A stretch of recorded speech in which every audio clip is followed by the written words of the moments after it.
Hi, Susan. Hi, Purnima.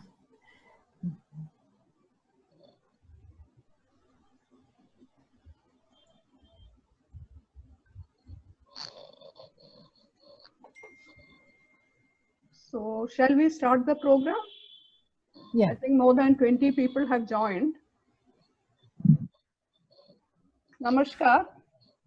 And I welcome Namaskar, Nisha all of ji. you to this program. Because the time is very short, I will not waste time on formalities.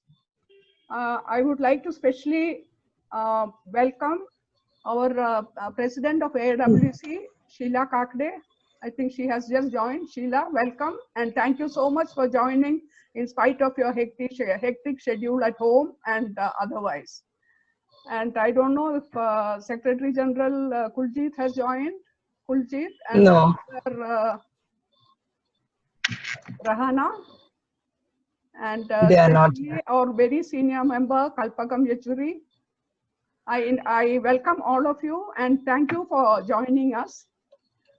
Today we are going to discuss healthy living. In the last talk, we were talking about sustainable, simple, lively lifestyles. So I am very happy to introduce Susan Ippen. She is an exponent of healthy living through careful management of diet, lifestyle, routine, habits. She is not a doctor. She is in fact one among us trying to work out healthy diets and healthy routines for herself and for her family. What sets her apart is that she has conducted extensive studies on this and has done a lot of research, and she has arrived at solutions. She has a YouTube channel where she discusses her experiences, the challenges, the solutions, and the successes. So without wasting too much time, I'll hand it over to Susan Ippen. Susan, you can please start sharing your screen and start your presentation. I request everybody to keep muted while the presentation is on. If you have any doubts or questions, please put it in the chat box. And if possible, please keep the video also off, because otherwise we may have network issues. And at the end of the presentation, we can start taking questions.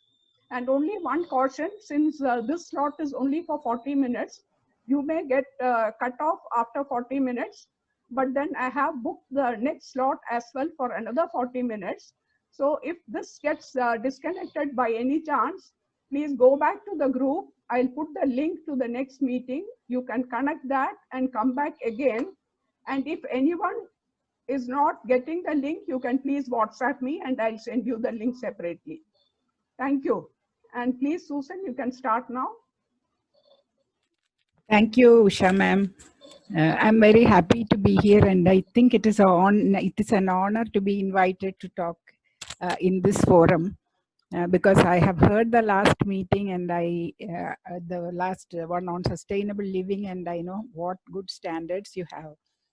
I got interested in sustainable, healthy living because I was a diabetic, and my diabetes got a little out of control. I could not control it with my long-lasting insulin and the 2 tablets that I was taking. And I was always going up or down, and the fluctuating blood sugars were upsetting my moods as well. So I thought I had heard about Dr. Roy Taylor of Magnetic Resonance Center of Newcastle University, and he was a professor of Newcastle University and director of that Magnetic Resonance Center. He had said he found a way of reversing diabetes, and he said that diabetes is not a chronic and progressive disease as the doctors were telling us, but it was a reversible disease. And the problem was with the fat that is deposited in our bodies, between the muscles, in our viscera, on our organs, and choking our organs from functioning properly. I contacted them. I wrote to the center, and they were kind enough to reply, and they said you can eat a hypocalorific diet. That is, reduce the number of calories you take in so that you expend more and lose weight and lose fat, and it will be reversed. But that was a very slow process. Then I tried LCHF, keto, everything, and now I have come to some conclusions, and that is what I'm sharing here today.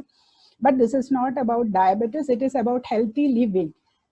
Diabetes is a lifestyle disease, and it is a pack of diseases called metabolic syndrome are included in that. And that pack of high blood pressure, diabetes, then high cholesterol, all this come under lifestyle diseases, and lifestyle is causing us to be diseased. So how it fits in with the COVID-19 situation is what I'm trying to say. I hope I am audible. Yes, yes, Susan, you can go on. Yeah, thank you, thank you. In December 2019, it was as usual, a very happy period for me, because it was my husband's 70th birthday. We all got together, had a party. Then we celebrated Christmas, and we heard about a virus somewhere far away in Wuhan. I had never heard of Wuhan even. And we didn't pay much attention to it. But by January 30th, it was here in Kerala. The first known case of Wuhan virus came to Kerala in January 30th. It was a student who was sick, who had come from Wuhan. By March 22nd, this situation was considered so serious that the country went into a total lockdown. The first day it was the Janata curfew, and then we went into a total lockdown. And but the positive side that we have found as of now is that 1 in 4 in India already possess antibodies and are resistant to the COVID virus. And whatever they have predicted, the big volume, big numbers they had predicted, it has not happened also. There is some innate immunity. Some say it is because of the BCG. Something is there which is protecting us. But in spite of all these good things, our lives have changed. Susan, can you put your PPT on slideshow? Okay. Thank you.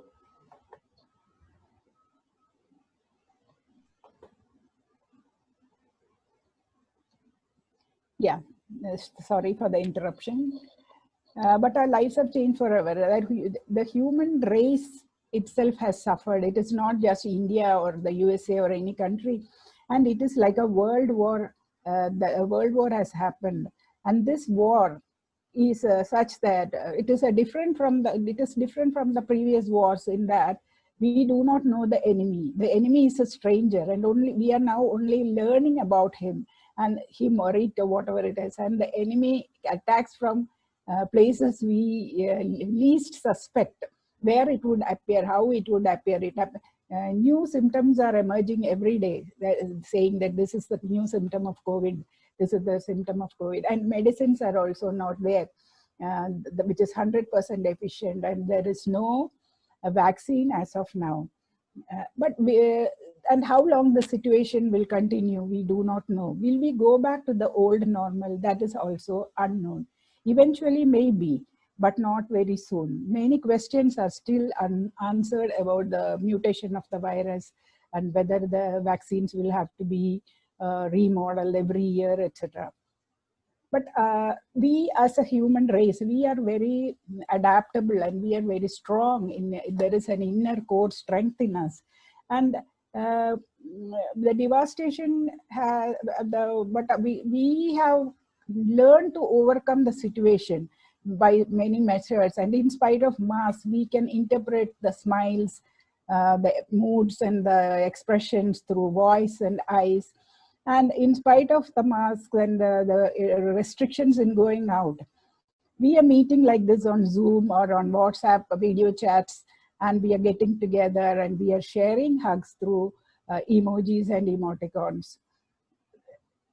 In all this devastation, one thing that everybody became aware of is that life and nature has a way of whispering its warnings. And when we don't pay attention, it rages at us with immeasurable and destructive force.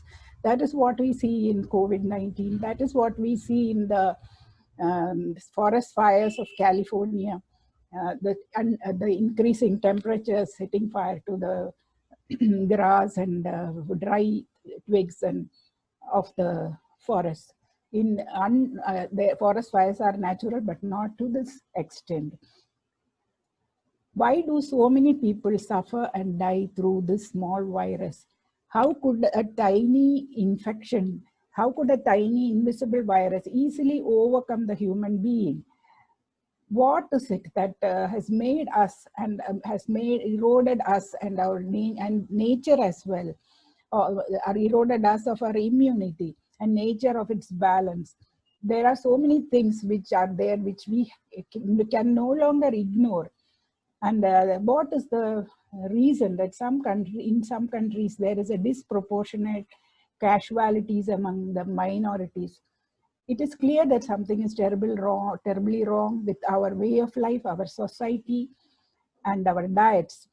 But we have depleted nature and we have eroded our immunity. But these things are being looked into, and lots of research is going on. Shocked by the extent of the pandemic, doctors and scientists have tried to find where our lives have gone wrong. Here I'm putting together what I have collected by following their papers. Whatever comes is published, I try to read it. We cannot aspire to control everything that has gone wrong. But what we can do is to control ourselves, correct ourselves, begin the transformation in ourselves.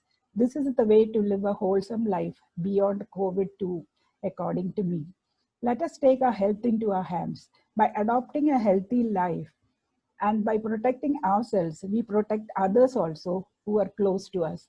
These are some of the things which, if we include in our daily life, would keep us healthy and enable us to avoid getting sick. The first is discipline. Discipline and habits that have been inculcated in us during this COVID pandemic. The World Health Organization and various governmental authorities have taught us many things, like safe distance, which is actually a physical distancing, not social distancing, hand washing and hygiene, how to handle parcels that come from outside, how to quarantine ourselves when we are sick. That is something which is very important and which was being neglected in India, because we have a tendency to go to crowded spaces in spite of being sick. We think it is only a cold, why should I not go? But the COVID-19 is only a cold, which has taken a violent form. Some of the doctors, the old timers, they swear by our old customs of Nasyam, saline gargling and steam inhalation to prevent and cure colds.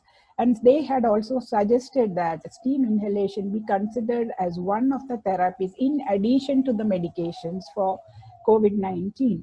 But there is this rule that whatever is offered as treatment should be according to the protocol suggested by WHO and IMA in India. And this is not a part of the protocol. Then some doctors, they did an observational study, and the results are published. And the observational study published in India, it shows that the steam inhalation as a treatment in addition to drugs to speed up the cure of COVID-19 is really effective. And it is not something that can harm us. And it is better if we make it our daily habit, this inhalation and gargling and Nasyam is very difficult to do if you are not adjusted to it.